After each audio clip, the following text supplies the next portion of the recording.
Bonjour. Alors aujourd'hui, j'aimerais encore rester un petit peu sur ces 10 commandements, sur ces 10 paroles. Je vais vous dire pourquoi. Parce que hier, j'ai abordé que l'évangile de Marc en parle. Et puis j'ai survolé la chose. Et je me suis dit que c'était dommage et qu'on avait le temps, finalement, dans ce confinement, d'aller plus en profondeur. Alors je vous propose aujourd'hui de voir comment c'est écrit dans Marc, dans Matthieu et dans Luc. Parce que les trois évangélistes vont parler de la parabole du jeune homme riche. Alors, d'abord, qu'est-ce que c'est une parabole? Une parabole, c'est une histoire que Jésus raconte. Euh, Toute proportion gardée, j'ai presque envie de dire, c'est comme les fables de La Fontaine. Vous savez, c'est quand on veut envoyer un message, mais en essayant de faire en sorte que ça passe mieux que de prendre les gens de front. Quelque chose comme ça. Donc, dans cette parabole, qu'on appelle la parabole du jeune homme riche, un jeune homme vient et il dit à Jésus, bon maître, que dois-je faire pour avoir la vie éternelle? Et Jésus commence par lui dire, pourquoi est-ce que tu m'appelles bon? Il n'y a que Dieu qui est bon. Un peu du style, on se connaît. C'est intéressant cette idée, pourquoi m'appelles-tu bon? Dans le sens, est-ce qu'on se connaît? Est-ce que tu... Est-ce qu'on peut connaître Jésus? Comment est-ce qu'on peut connaître Jésus? Voilà, c'est une très bonne question. Et puis, Jésus va lui dire, tu connais la loi. Alors, là, les chrétiens en général, on a dit, oh, mais la loi, on n'est plus sous la loi, on est sous la grâce. Et ça, je veux dire, en tant que Français, c'est quelque chose qu'on entend bien. Oui, on n'est pas sous la loi, on fait un peu ce qu'on veut. Et vous voyez, on est dans ça, dans la revendication, dans la difficulté à accepter qu'il y a un cadre, une règle du jeu. Et c'est compliqué. Donc la loi et la grâce. Et là, je pense qu'on a quelque chose à relire. Et pour demain, je vous proposerai de retravailler cette question, enfin de réfléchir à cette question de la loi chez Paul. Qu'est-ce que dit Paul? Parce que c'est souvent de Paul que ça vient, cette idée, ouais, on n'est plus sous la loi, on est sous la grâce. Mais qu'est-ce que dit vraiment Paul? On met ça de côté pour demain. Chaque jour suffit sa peine. Dans notre histoire, là, d'aujourd'hui, eh bien, Jésus va répondre au jeune homme riche et va lui dire un certain nombre de choses.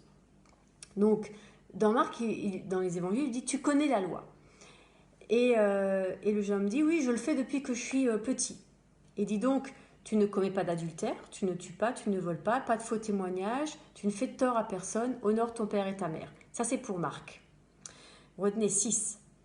Chez Matthieu, Jésus va lui dire, tu ne tues pas, ne commets pas d'adultère, ne vole pas, ne commets pas de faux témoignages. Tiens, il n'y en a plus que 4. Et chez Luc, il va lui dire, ne commets pas d'adultère, ne tue pas, ne vole pas, ne fais pas de faux témoignages, honore ton père et ta mère. On en revient à 5. Et dans l'Exode, on a, parce que c'est bien de vérifier avec le texte de départ, on a ne tue pas, ne commets pas d'adultère, ne vole pas, ne fais pas de faux témoignages, ne convoite pas. Eh bien, vous voyez, ce qui est intéressant dans le texte, c'est à la fois ce qui est commun, ce qui revient tout le temps, et ce qui est différent. Dans tous les cas, on a l'idée le trio là, adultère, tuer, voler, qui revient à chaque fois. Et après, on a des variantes.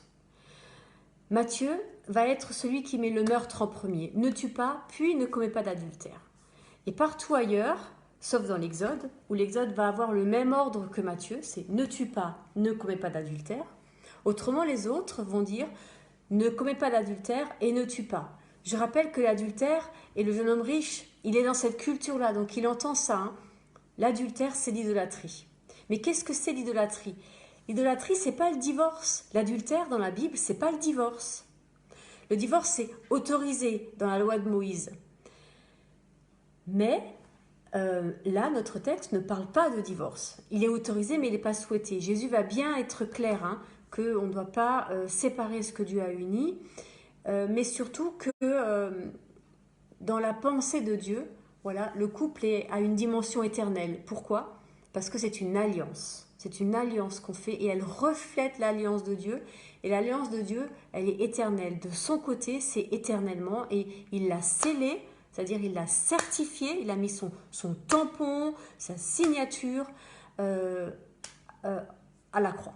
La croix, c'est le certificat d'authenticité du fait que Dieu fait une alliance avec nous et qu'elle est éternelle. Et on est appelé à s'inscrire dans cette alliance, à accepter, à accueillir cette alliance et à être fidèle à cette alliance. Dieu, il ne trahit pas son alliance, il ne la rompt pas. Par contre, quand il y a rupture du contrat de notre côté, il y a des conséquences et on le verra tout à l'heure. Donc, l'idolâtrie, c'est pas le divorce. L'idolâtrie, c'est rajouter. L'idolâtrie, c'est avoir un amant, ou deux, ou trois, ou quatre, peu importe. C'est ça l'idolâtrie. C'est j'ai Dieu dans ma vie, mais il y a d'autres choses. Il n'y a pas que lui. Après tout, vous voyez, c'est ce discours-là qui amène petit à petit à la mort. Ah, tu ne tueras pas. Mais qui est-ce qu'on tue en vrai? Premièrement, dans ces moments-là, eh ben, c'est même pas forcément l'autre. C'est soi-même. C'est quelque chose qui s'éteint en moi, qui s'éteint au niveau de mon esprit d'abord, parce que mon esprit n'est plus connecté avec l'esprit de Dieu, donc il n'y a plus la vie de Dieu, il n'y a plus la vie qui vient de la croix, qui vient dans mon esprit. Et puis après, ça va tuer mon âme, mes émotions. Je vais pas être capable de gérer mes émotions, la gestion des émotions. Et ça va se répercuter sur le corps. Par exemple, la chose la plus évidente, c'est l'eczéma. Voilà, parce que trop de stress déclenche des crises d'eczéma chez certains, des ulcères à l'estomac chez d'autres, des problèmes cardiaques chez... Vous voyez, toute une ribambelle de choses physiques qui viennent de ce que mon âme n'est pas en paix, posée, apaisée. Et où est-ce que mon âme est dans cette paix? Eh bien, c'est dans la présence de Dieu. Et ça reflète, ça relève de la louange. On verra ça tout à l'heure. Donc, l'idolâtrie, l'adultère et l'idolâtrie. L'adultère, c'est rajouter des choses à quelque chose qui est une alliance et qui dit l'unique. C'est un seul est Dieu. Un seul est Dieu. Et la Bible va insister lourdement là-dessus. Et Jésus va le manifester en disant, mais on n'a pas besoin d'autre chose que de la présence de Dieu. Et puis, il va y avoir les choses qu'on va repérer dans le texte qui vont être en plus. Par exemple, Marc va rajouter un élément en plus. Il va faire « ne fait de tort à personne ». Donc, on va retrouver le faux témoignage dans les 3 évangiles. Le faux témoignage, on se rappelle, c'est la parole mensongère. C'était presque plus simple de dire « ne mens pas ». Ne mens pas. Mais à qui je mens en premier? Vous voyez, on en revient toujours à la même chose. À qui je mens en premier? À moi-même. C'est à moi que je raconte une histoire, que je suis, je sais pas moi, un grand héros, quelqu'un de formidable, que j'ai gravi l'Everest. C'est à moi que je mens. C'est moi que je connais pas. Et si on va un pas plus loin, c'est moi que je n'aime pas. Pourquoi est-ce qu'on se ment? Parce qu'on se raconte une histoire, parce qu'on n'accepte pas qui on est et on veut être quelqu'un d'autre. Voilà la racine quelque part du mensonge. C'est de ne pas pouvoir répondre à cette question, qui es-tu? En répondant simplement, je suis. Égoïmie, vous savez, le je suis de Jésus, mais ce je suis que Dieu a dit à Moïse au buisson ardent. Mais Seigneur, je vais dire, t'es qui? Je suis. Bien sûr, ça se décline. Après, c'est je suis éternel qui guérit, qui bénit, qui accompagne. Vous voyez, tout ça se décline. Mais fondamentalement, Dieu, il est je suis. Et après, c'est des facettes que je découvre.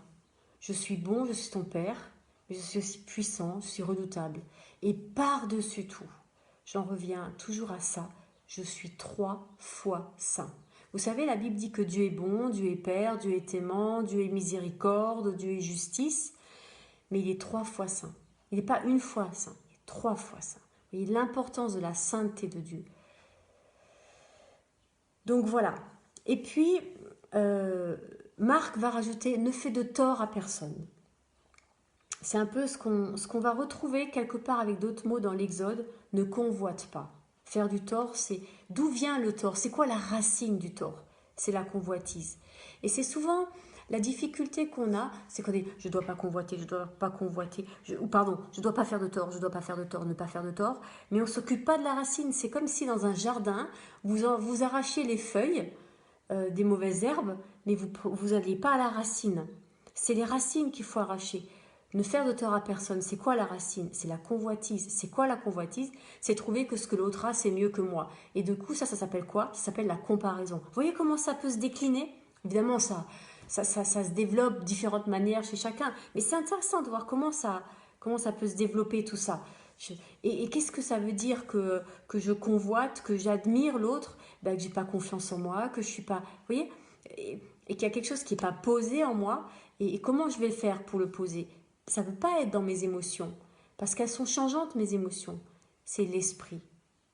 Et c'est quand que l'esprit vient poser quelque chose en moi sur quoi je peux construire, eh ben, c'est au moment du baptême, quand l'esprit vient sur moi pour me dire « Tu es mon fils, tu es ma fille en qui j'ai mis toute ma joie, ma fierté, mon amour, quelle que soit la parole que Dieu vous a dite ce jour-là. » Voilà, là le baptême, c'est le Saint-Esprit qui vient. Et Pentecôte, c'est quoi? Un baptême, c'est le Saint-Esprit qui vient attester ces choses. Où ça? Dans mon esprit, qui bien souvent est éteint. Parce que nous, on va toujours se situer, sans le Saint-Esprit, au niveau de l'âme. Et dans l'âme, on peut mettre l'intelligence, donc la théologie, mais aussi la louange, le chant. Vous voyez ce que je veux dire? Ça relève de l'âme, les deux, l'un comme l'autre. Et on a besoin des deux, l'un comme l'autre, pour accéder au fond à l'esprit. Oui, c'est comme le tabernacle. Il y a le parvis, c'est le corps finalement. C'est ma présence, j'entre, il y a un mouvement. Et puis il y a l'âme et l'esprit, le lieu saint, où Dieu vient visiter. C'est moi qui dois dire à mon âme, allez, on y va. C'est moi qui dois dire à mon intelligence, allez, soumets-toi à la parole de l'Éternel. Parce que sinon, l'intelligence, la théologie, c'est des élucubrations. Ce n'est que des élucubrations. Mais sinon, l'âme, c'est que de la manipulation émotionnelle. Alors on fait c'est la manipulation. Et la théologie, quand on monte des trucs super machin bidule chouette, c'est des élucubrations, c'est de la manipulation intellectuelle. On est soit dans la manipulation intellectuelle, soit dans la manipulation émotionnelle. S'il n'y a pas le Saint-Esprit. Voilà. Parce que le Saint-Esprit va remettre les choses de l'âme à leur place. Et la place, c'est un wagon. Si on prend l'image d'un train, l'âme et le corps sont des wagons. La locomotive, c'est le Saint-Esprit. Et vous savez, dans les vieilles locomotives du Far West, il y avait ce chariot-là avec le bois, le charbon. Ça, c'est mon esprit. Mais juste derrière le Saint-Esprit, c'est mon esprit. Et si mon esprit, là, il n'est pas connecté, alors c'est une image, elle a ses limites. Hein. Là, on voit tout de suite les limites. Parce que, je veux dire, c'est pas moi le charbon. C'est vraiment Dieu qui donne. Moi, je suis que le réceptacle du charbon. Voilà, c'est mieux de le dire comme ça. L'esprit, mon esprit est le réceptacle qui va recevoir le charbon. Mais ça se nourrit. D'où me vient le charbon? De Dieu. Mais Dieu, il fait avancer la locomotive tout seul. Il n'a pas besoin de moi. Moi, je reçois. Mais qu'est-ce que je reçois? Vous voyez, c'est l'importance d'entrer. Il y a ce mouvement qui m'appartient à moi, d'entrer dans la présence de Dieu et dire « Saint-Esprit, viens. Saint-Esprit, viens. » Ça, c'était la question, comment ça se joue au niveau de la convoitise, de ce que ça révèle du vide en moi, Marc va être le seul, à part Exode évidemment, à dire « Honore ton père et ta mère ». Luc aussi va le dire, pardon. Marc et Luc vont le dire. Honore ton père et ta mère. On va revenir à cette question d'honorer son père et sa mère. On en a parlé hier un peu plus encore. Mais c'est important parce que... Pourquoi c'est important? D'abord pour la place que ça a dans la suite des versets. Et après c'est important parce que c'est lié à une promesse. Et tu vivras. Et tu vivras. Si tu pèses et si tu donnes du poids à certaines paroles et pas à d'autres, vous voyez, de peser. Peser veut dire faire un tri, veut dire prendre du temps pour ça. À la fois pour faire ce tri, mais aussi pour que ce tri se fasse en moi. Et puis, ça veut dire aussi considérer ce qui t'a écrasé pendant toutes ces années. Qu'est-ce qui t'a écrasé pendant toutes ces années qui fait que tu n'arrives pas à dire « je suis » et à accéder au lieu très saint. Parce que tant la louange que la théologie, et vous voyez, je les place vraiment au même niveau, sont des outils qui nous sont donnés pour accéder au lieu très saint. Et là, mon esprit, waouh, il s'ouvre à la vie. Et tout d'un coup, cette vie descend sur moi tout entier. Et mon âme, mes émotions, mon intelligence se pose dans la présence de Dieu et mon corps est en repos. Mon corps est au repos et conduit, comme dit le psaume 23, auprès des sources. Tu donnes du repos à mon âme, du repos à mon corps qui est auprès dans les verts pâturages, près du ruisseau, là, vous savez, cette image qu'on a et qui est belle et qui est juste. C'est bien qu'il n'y ait pas que la musique ou que la danse, mais qu'il y ait aussi le dessin pour mettre en couleur, les choses du royaume. Voilà un peu ce que j'avais à cœur de partager avec vous aujourd'hui, qu'on puisse comprendre ces choses-là pour les vivre ensuite. Il y a plein de gens qui font la louange. J'avais envie de prendre un chant, vous savez, et de prendre un chant de louange et de le faire là avec vous. Et puis je me dis, peut-être que c'est bien de ne pas le faire, mais que vous puissiez entendre ce que le Seigneur nous dit, vous montre à vous aujourd'hui, de ce chemin, vous savez, de mon corps, de mon âme et de mon esprit. Et peut-être de se poser la question, mais j'en suis où par rapport à l'esprit? C'est quoi l'esprit? Et je vous ai fait une proposition qui relève d'une certaine, qu'on trouve dans certains textes bibliques. Mais il y a d'autres textes bibliques qui disent d'autres choses. Vous voyez, la Bible, elle n'est pas, ça serait facile, mais c'est pas vraiment un code de loi ou le code de la route. Justement, la Bible n'est pas un code de loi. Donc la Bible ne va pas dire, ben voilà, c'est comme ça, le corps, l'âme et l'esprit. Ça, c'est nous qui essayons de mettre des mots dessus. Toujours est-il que l'esprit, c'est comme une autre image peut-être. C'est comme une bougie. Et la question d'aujourd'hui, c'est, est-ce que ma bougie, elle est éteinte ou allumée? Est-ce qu'elle vacille? Et auquel cas, le Saint-Esprit est un souffle. Vous savez, comme on souffle sur les braises pour ranimer cette flamme en moi. Je ne peux que vous encourager à vivre des temps de louange pour que l'âme soit nourrie. Je ne peux que vous encourager à écouter des enseignements pour que l'âme soit nourrie. Et pour que quand l'âme est nourrie dans quelque chose qui relève des multiples dimensions qu'elle a, à savoir les émotions, mais aussi l'intelligence, eh bien, que Dieu puisse par son esprit nous parler. Voyez la part? Alors Dieu peut parler par son esprit, parce que nos émotions sont posées, notre intelligence est en éveil, Dieu peut bénir. Dieu peut bénir. Vous savez, dans la Bible, il y a ce passage où Moïse, il fait construire le tabernacle. Et puis, il appelle 2 orfèvres qui étaient doués. Ils étaient doués parce qu'ils avaient travaillé, ils avaient appris leur métier. Et puis, l'Esprit de Dieu vient sur eux. Il y a plusieurs manières de dire l'Esprit Saint dans la Bible en hébreu. Il y a le Ruach à Kodesh qu'on connaît. Mais dans cette histoire-là, au fond, le mot utilisé pour dire esprit est un peu différent. On dit la Rorma.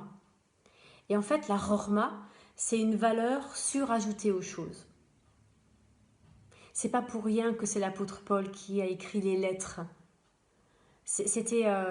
L'apôtre Paul, c'était un pharisien. Il a appris. Il savait, vous savez, il était enseigné. Et il a pu aller plus loin. C'est pas pour rien que ce soit Moïse qui ait fait sortir le peuple hébreu d'Égypte.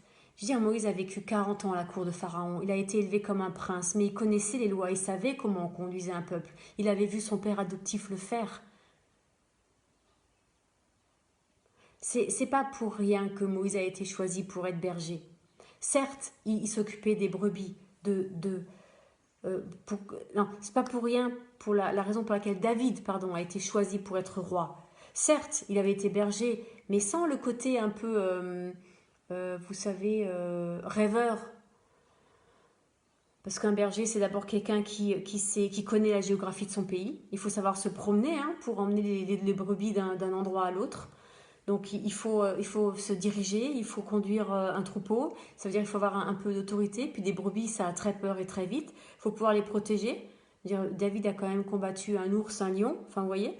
Mais le texte biblique nous dit aussi que David était un très bon musicien, parce qu'il est rentré à la cour du roi Saül en tant que musicien, mais avec une dimension d'adorateur, une dimension spirituelle, puisque sa musique calmait le mauvais esprit qui était venu sur Saül, parce que Saül avait tellement désobéi à Dieu. Ça, c'est pas grave, on désobéit tous. La difficulté, c'est que Saül s'est jamais vraiment repenti, il a jamais vraiment changé. Il dit oui Seigneur, oui pardon, pardon. Mais derrière, il y remettait une couche. Et à un moment, Dieu a dit ok, moi je m'en vais.